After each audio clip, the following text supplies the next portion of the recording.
आजारपण नको रे बाबा. घरात जर आजारी माणूस असेल तर तो आजारी व्यक्ती त्याच्या आजारपणाचा राग हा घरातल्या व्यक्तींवरती काढतो. एक तर तो आजाराला व्यक्ती कंटाळलेला असतो आणि त्यात तोंडाला चव नसते. ह्या दोन्हीचा राग तो घरातल्या माणसांवरती अगदी पुरेपूर काढत असतो की असं वाटतं की खरंच त्याला आजारी आपण पाडलं आहे का. पण काय करणार. तर चला आज आपण आजारी माणसाच्या तोंडाला चव येईल असं काहीतरी करूया.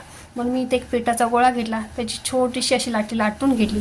त्याच्यावरती मी वाटलेला खरडा, लाल तिखट, धना पावडर, जिरा पावडर, गरम मसाला, हळद, मीठ, आमचूर पावडर, चाट मसाला, पांढरे तीळ आणि त्याच्यावरती तेल ओतलं आणि तो मसाला सगळ्या लाटलेल्या लाटीवरती पसरून घेतला. तवासुद्धा इकडे गरम करायला ठेवलेला होता.